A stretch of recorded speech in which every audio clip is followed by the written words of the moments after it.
Welcome to the Commander Crew, a Magic the Gathering Commander YouTube channel where we ask the question, who's your commander? We want to thank you for watching our videos. You can help support us by liking this video, subscribing to our channel, and hitting the bell notification icon. You can also go to thecommandercrew.com to check out our t-shirts, masks, pet hoodies, and other Commander Crew goodies. If you want to buy any of the cards seen in this video, be sure to click our TCG Player affiliate link in the show notes below. Lastly, you can help us out by heading to our official Patreon page and becoming a direct supporter of the channel. Now let's get to the video.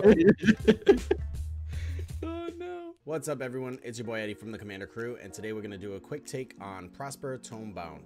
Prosper Tome-Bound costs 2, a red and a black for a legendary Tiefling Warlock 1/4 with Death Touch that reads, has Mystic Arcanum.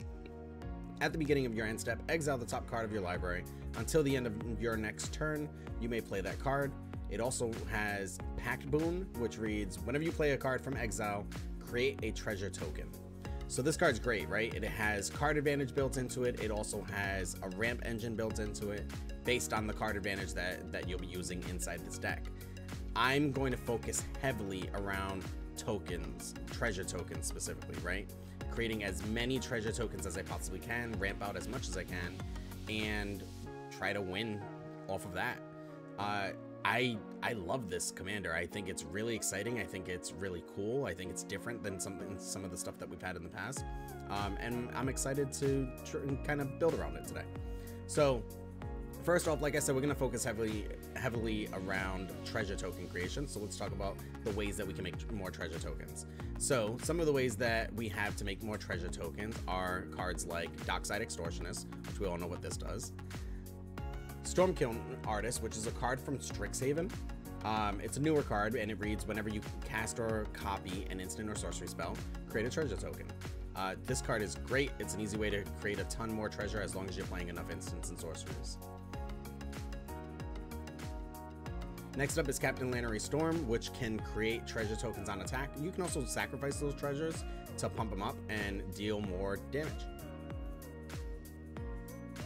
Then there's Brass's Bounty, which is an excellent card because for each land that you control, you're going to make a treasure token. So this is going to put a lot of treasures onto the battlefield all at once. Then we have Goldspan Dragon, which not only creates treasure when it attacks, and it can attack when it first comes in because it has haste. It also allows your treasures to be able to tap, sacrifice, and add 2 mana of any one color instead of just 1.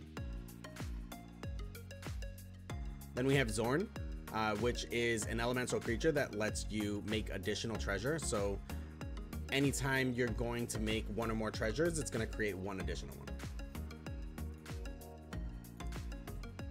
Another way of creating more treasure is casting things from exile. So we want to get some of our cards into exile.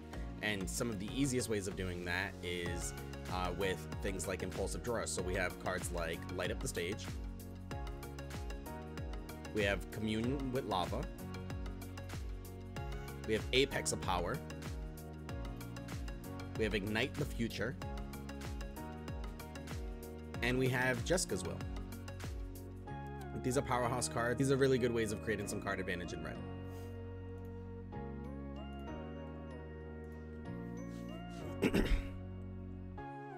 Next up, we have some cards that have activated or triggered abilities that you can use on each and every single one of your turns.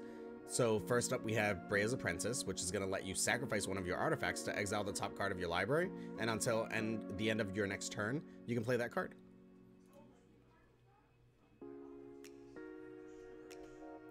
Then we have Chandra, Torch of Defiance, which lets you exile the top card of your library, and you can cast that card this turn. If you don't, Chandra will deal 2 damage to each opponent, so this is a nice way to get a little bit extra damage in too. Then we have Valakut Exploration. I love this card. I put it in almost every deck that runs red, just because you're going to be putting lands onto the battlefield. Typically, you're going to do it on an every turn basis, we hope, right? Because we want to make sure we're hitting our land drops. In doing so, you're going to be able to exile the top card of your library and generate some card advantage that way.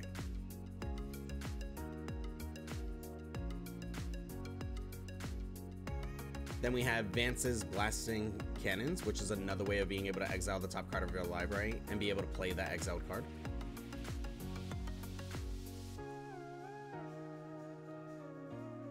Next, we have another Planeswalker, another Chandra Planeswalker that allows us to exile the top card of our library and play it this turn. And yet another Chandra Planeswalker that does the same thing.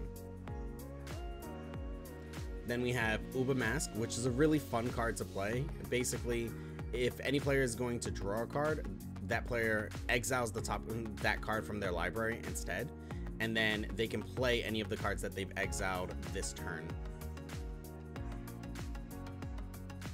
Next out, we have Outpost Siege, which is a great card that's going to trigger at every single one of your upkeeps and give you some of that impulsive draw. Then we have Valki, God of Lies, but we'd actually be playing it for its Planeswalker side, which is going to allow us to exile the top card of not only our library, but our opponent's libraries. We can play those cards as well.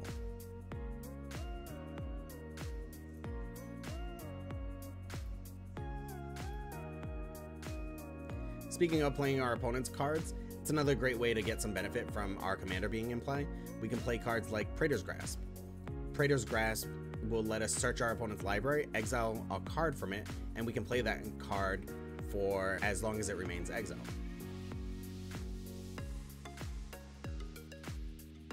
Then we have Cunning Rhetoric, which is a really interesting card.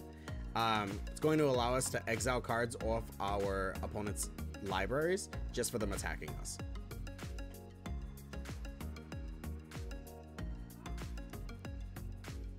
Next up, we have a newer card. This is You Find Some Prisoners. This card will let us not only destroy artifacts, but it's going to allow us to do some impulsive draw as well off of our opponent's libraries.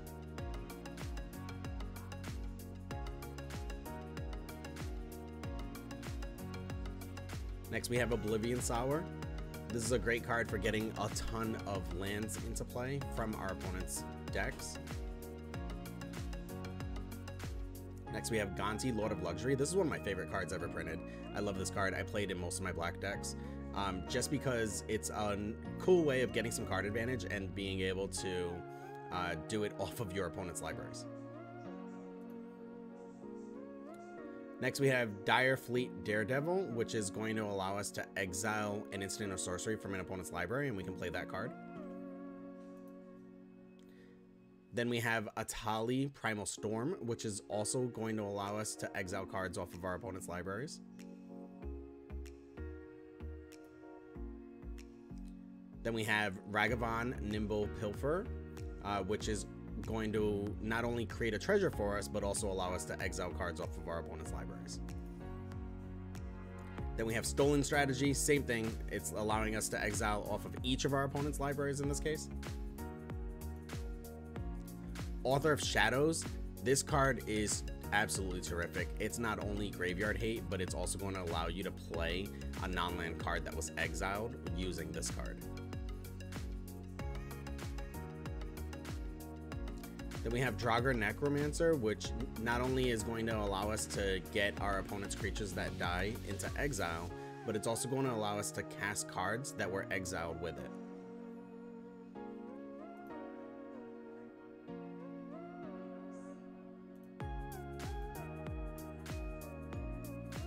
Next up, one of the fun things about this commander is because it's all about casting things from exile, you want to play effects that allow you to exile cards.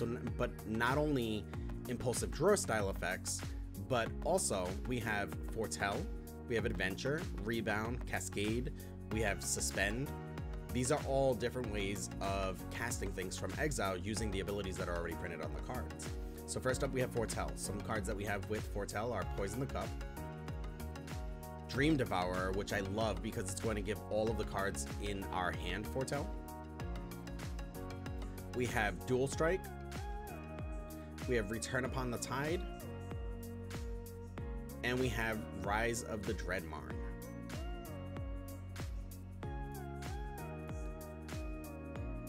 As far as adventure cards, we have Murderous Rider, Embereth Shieldbreaker, Foulmare Knight, and Merchant of the Veil.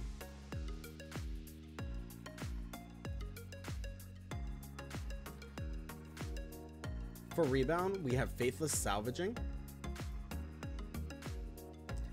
Fevered Suspicion.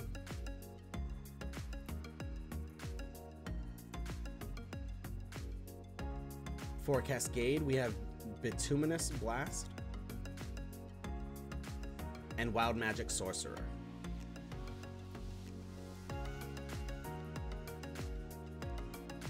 For Suspend, we have Soul Talisman and Profane Tutor. Some other cards that fit really well in this deck are a little bit chaotic, but they can be fun in the right strategy. Just be careful and make sure that your opponents aren't totally against these style cards, because sometimes they can be a bit of a pain. So first up, we have Possibility Storm. Then we have Knowledge Pool. And of course, Omen Machine.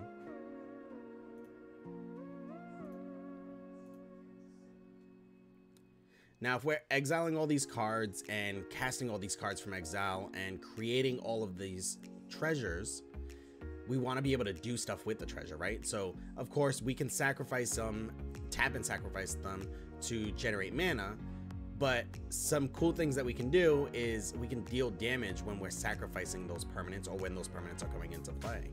So we have, first up, Marionette Master, then Mayhem Devil, then Juri, Master of the Revue, then Nadir's Nightblade, Disciple of the Vault, Havoc Jester, Girapir Aether Grid,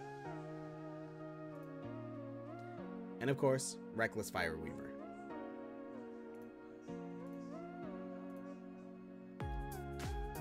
I like the idea of having some quick I win cards in the game. We don't want to put too many of them because we don't want to make this the only way that we win. We want to win off of dealing damage and creating pure chaos and just generating more mana than our opponents and outvaluing them.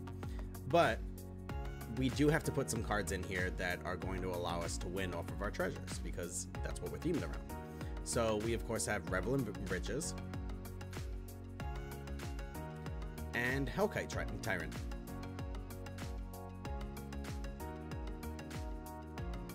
So that has been my quick take on Prosper Tome-Bound.